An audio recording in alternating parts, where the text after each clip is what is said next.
We are officially back. Hi, everyone. Welcome back to another episode of Astrology with Alice. I'm your host, Alice Bell. I hope everyone had a nice summer, or I guess winter if you're listening from another hemisphere. It was nice to have this break away. It flew by so fast, but then when I sat down to record this podcast, I realized how rusty I was with podcasting. So this is actually like the 50th take that I've done. But yeah, anyways, my major life update from the last couple of months is that I got a cat. So he might make an appearance if you're watching the YouTube video of this. He could come into the frame because he's obsessed with messing with the wires on the microphone. But anyways, for this new era of the podcast, the first episode I wanted to kick things off with is talking about eclipses. And this is very topical right now because we are in the midst of eclipses happening. We have a Pisces lunar eclipse on September 7th, followed by a Virgo solar eclipse on September 21st. So I wanted to do a deep dive into what eclipses even are, what you can expect with them, and how they define these bigger patterns or stories that unfold throughout your life. Before we get into the main topic for the day, though, I wanted to go over changes that I've made to this podcast because the eclipses have actually been happening in my second and eighth houses. So it has a lot to do with navigating changes with my own business and figuring out how I want to pivot my offerings and just kind of change up the way I was going about running my business and approaching work every day. So that's also another reason why I thought it was great to talk about eclipses, because there are certain areas of your chart that are going through these bigger changes at the moment. So for me, it's with this podcast and also other stuff I put out. Just to note, with every episode of this podcast, there is a YouTube video. That's a new feature that I've introduced. So if you want a more visual experience with diagrams that pop up as you listen, head over to YouTube. I'm also Astrology with Alice there. Other changes to note, the day of the podcast that it's released is now Thursday, and I wanted to move it to Thursday because in astrology, Thursday is the day associated with Jupiter, and Jupiter is all about spirituality and things like astrology and learning and teaching, and I just thought with the new direction I want to take this podcast in, I wanted the Jupiterian themes to really stand out strongly. So new episodes will be out every other Thursday. There'll be 2 episodes a month going more in depth on these specific astrology topics.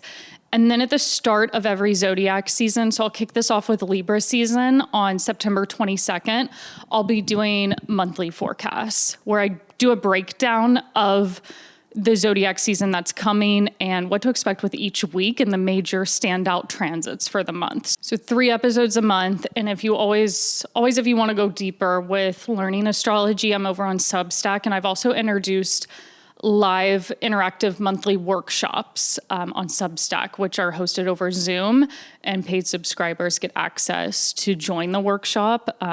Last month, we did it on planning out your week with astrology and how to forecast for the week ahead and know what to expect in that way. And then you can also watch the recording on Substack, which I send out the next day. So those are just some new features across my content. Thank you guys for your patience with me as I've figured this out. Honestly, the whole last year has really been like, I've outgrown certain elements of my business. How do I grow into this new version of what I want to work towards? And actually, the next episode I put out with this podcast will be on how to navigate these trickier career transitions with astrology. So stay tuned for that coming in 2 weeks, because it's just something I've been thinking about a lot recently. And I know a lot of other people are probably going through trickier career transitions, and I want to talk about that more.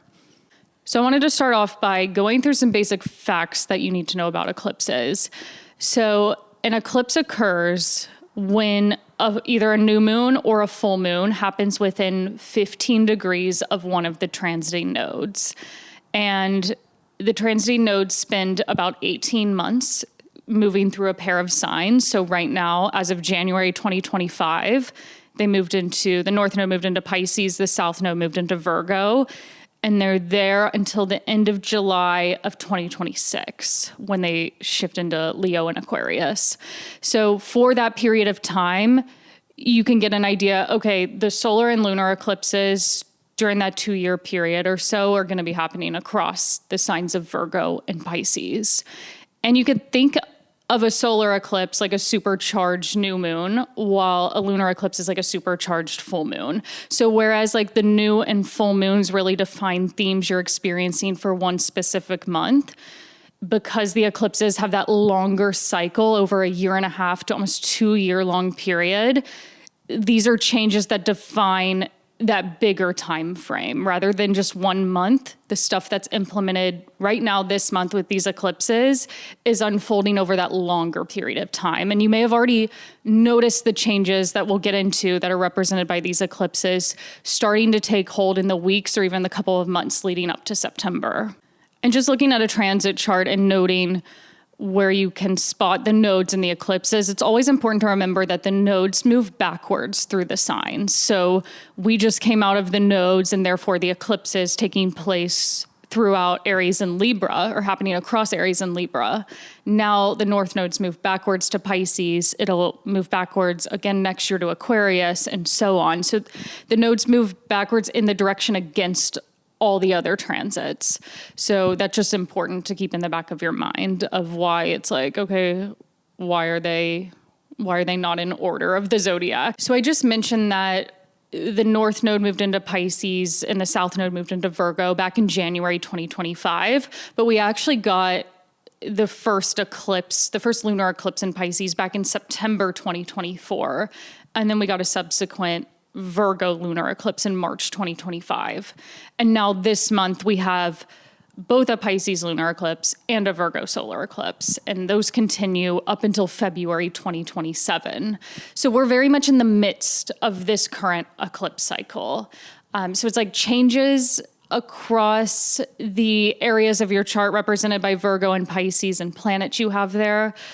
Those have already started to be brought up somewhat over the last year, and now you're continuing to build upon whatever realizations have already surfaced or whatever's already been initiated. So moving up until the start of 2027, you can always know that when it's Pisces or Virgo season, we're getting eclipses at that time. So March and September, really key time frames to note throughout the year of when you can expect bigger shifts, bigger changes, more important realizations to come up for you. So I've kept reiterating how eclipses symbolize change and where the biggest shifts are taking place for you over about 1.5 to 2-year long period. And right now, those changes are affecting the house ruled by Pisces in your chart and the house ruled by Virgo in your chart. And also, if you have any planets or angles in those signs, like let's say you have Venus in Pisces or Saturn in Virgo, anything like that, or angles. So your midheaven might be in Virgo or your ascendants in Pisces.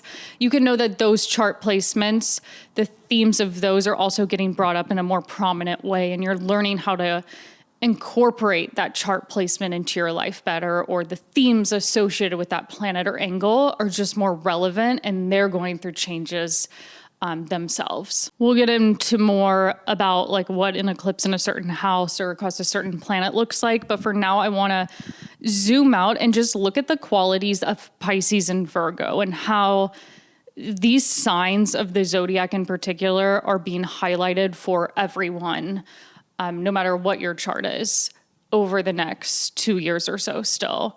So when I think of Pisces and Virgo, these are both signs that are geared towards service, and Pisces in particular is about having greater compassion or empathy for people, whereas Virgo is doing like these practical acts of service for others.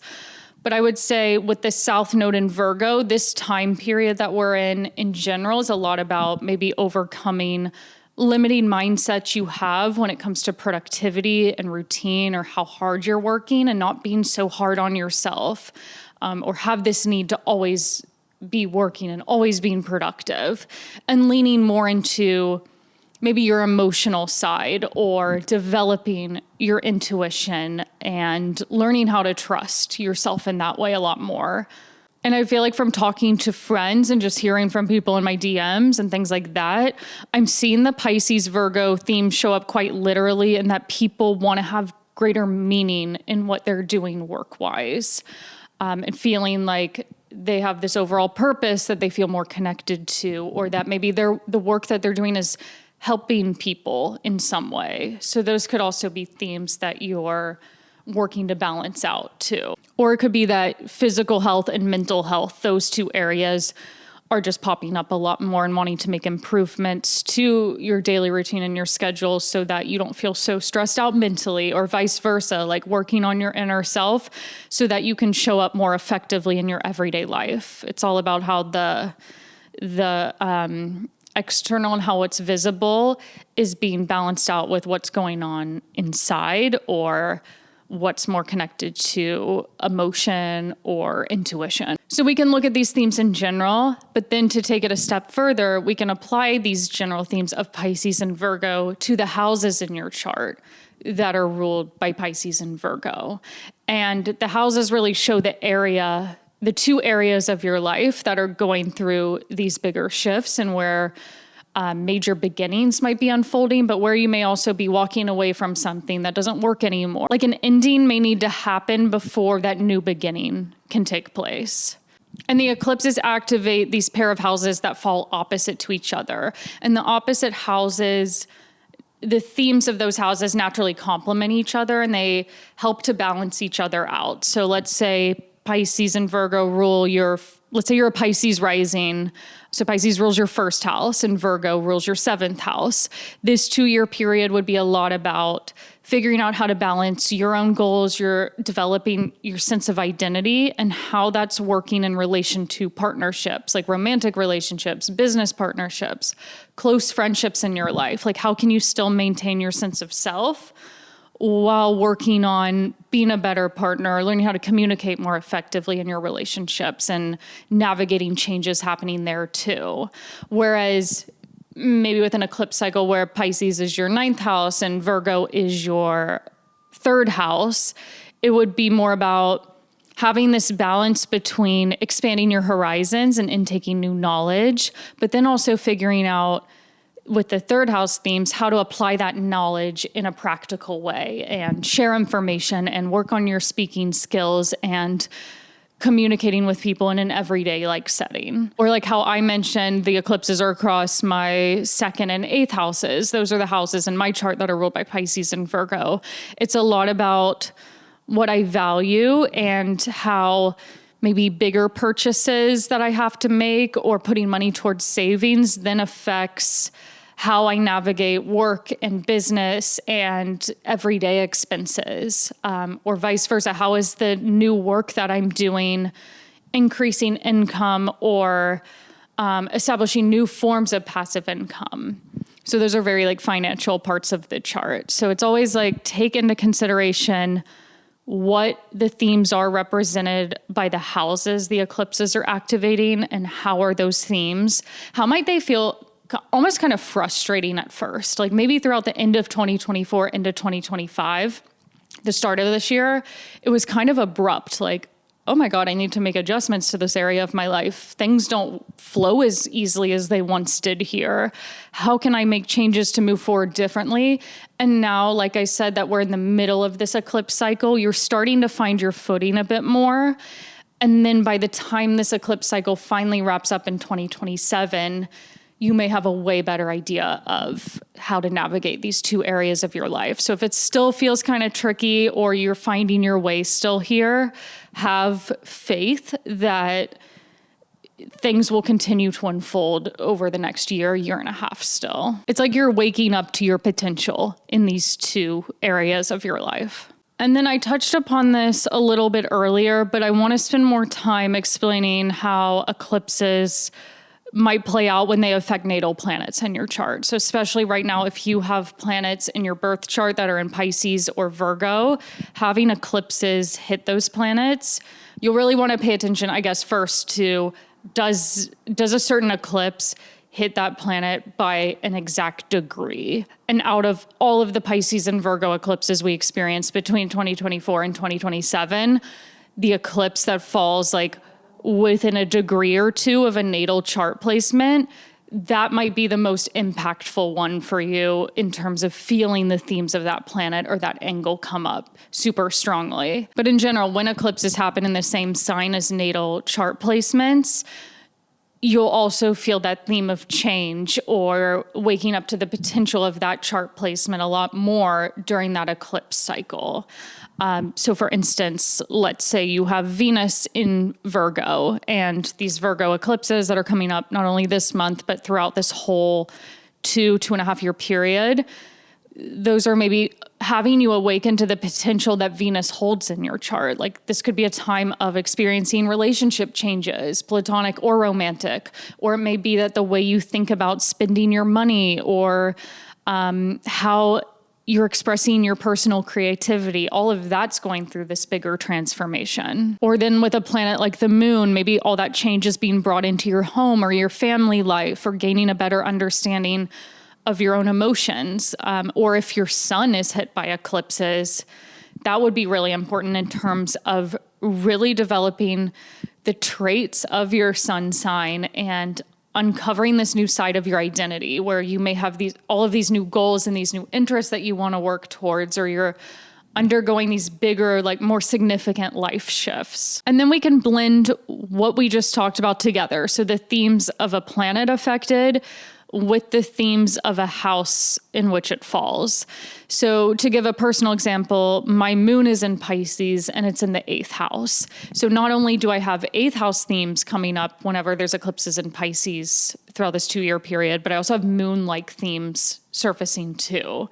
So how this has played out for me already is that I did move homes, which is that change with moon theme of home living situation, but also the moving of homes has meant that me and my husband have had to figure out how to split bills more effectively and like who pays for what and navigating this shared living situation together, which is very 8th house, like shared money, shared resources, and how that's being brought together with the themes of the moon. But then to give another example, let's say you have a Virgo sun in the 5th house, then maybe it would be about finding greater aspects of your identity through 5th house topics like creativity or having children, or I don't know, just leaning into activities outside of career that make you happy and finding yourself more in that way. And then also eclipses to angles in your chart are a huge deal. Like if you have your midheaven in Pisces or Virgo, then you're noticing bigger career shifts unfold during these Pisces Virgo eclipses. And maybe you want to go in a completely different direction with work or set different long-term goals for yourself that maybe you hadn't anticipated before. Or if your descendant is in one of those two signs, maybe you're noticing the biggest changes coming through with relationships, how you relate to other people, but then also the dynamics in existing relationships changing. I know this is a lot of different moving parts to take into consideration at once. I just want to go one step further, if you'll bear with me. When eclipses hit a natal planet in your chart, you will also want to look at what other houses in your chart does that planet rule. Because not only will the themes of that planet and the natal house in which it's placed become relevant when eclipses activate it, but also the other houses in your chart that planet rules, it may feel like eclipses are happening in those houses too, because there's change being introduced in those two other areas of your life. So to give an example, I have Mercury in Aquarius in my 7th house.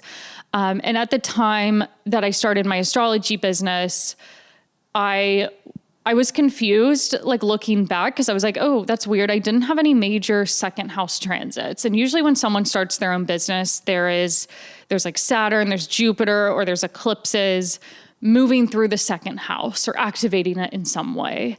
And I didn't have any of that going on at the time I started this business. But in hindsight, I looked back and Mercury, the planet Mercury, rules my Virgo 2nd house. And that was getting hit with eclipses at the time I started this business. So even though no actual transits were happening to the 2nd house, because Mercury was affected by solar and lunar eclipses that year, it brought the theme of change and transformation and new beginnings to second house topics just because the ruling planet was affected. So this is a way to note how other house topics are jumping out, even if you don't immediately see that the nodes are transiting through that area and eclipses are happening there. So like for anyone who has Jupiter in Virgo, you would also want to note, okay, what houses are ruled by Pisces and Sagittarius in my chart, because it may feel like those two houses are going through these bigger shifts too.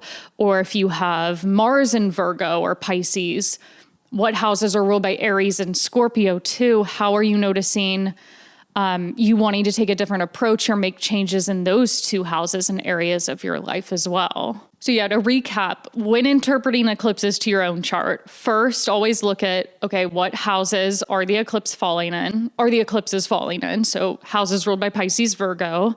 Do you have any planets or angles in those signs, in those houses that you would also need to incorporate those themes into?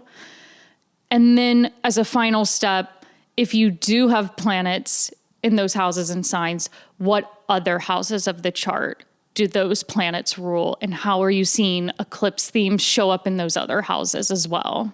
Now that we've covered chart interpretation, I want to differentiate between what you can expect with a solar eclipse versus what you can expect with a lunar eclipse, because we have both coming up, and we'll get the lunar eclipse first in Pisces, September 7th, like I said, and then a solar eclipse follows on September 21st. The way I think about a solar eclipse is that it's planting the seeds for something that will grow over time. Like maybe what's happening at the time of a solar eclipse, so this would be September 21st, and in this few weeks surrounding that time frame, whatever you're starting now or new direction you're pivoting in, the results, you haven't really seen them yet. And they'll continue to grow and they'll continue to play out over the next several months or even the next year. And also a solar eclipse can be a very definitive ending as you move away from one thing in one situation or relationship or whatever it might be as you embark on this next new chapter in your life,